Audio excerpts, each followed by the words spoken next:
Hello and welcome to this week's episode of MT Squared, Minerva's 2-minute tactics for your procurement, where this week I'd like to talk about attention to detail. It's a very important part of any procurement process.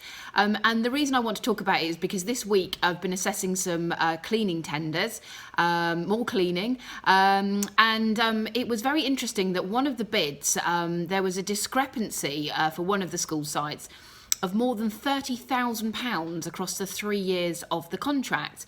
This was just purely on the labour costs. So drilling down, looking into the bids, we had a very detailed spreadsheet that we'd asked the bidders to complete.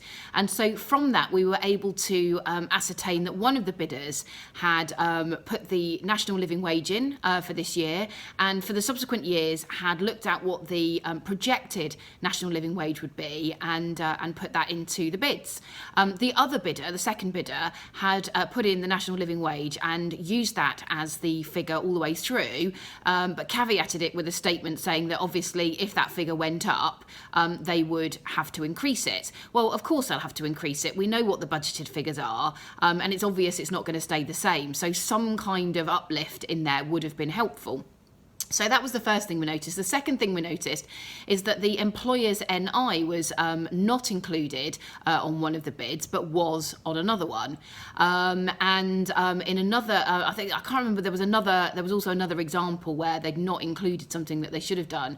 And so really what I'm saying here is make sure that when you're asking your bidders to complete their submissions, do go into a very granular level of detail as much as you possibly can, because otherwise, if we just simply asked for a cost for labour, then we would have been a bit stymied because we wouldn't have been able to actually see where the discrepancies were.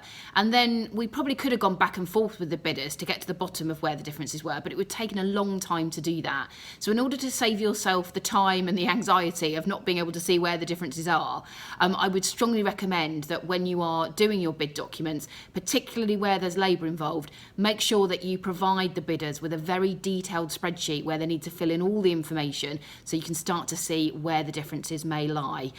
So I hope that's a useful tactic. Until next time, soldier on.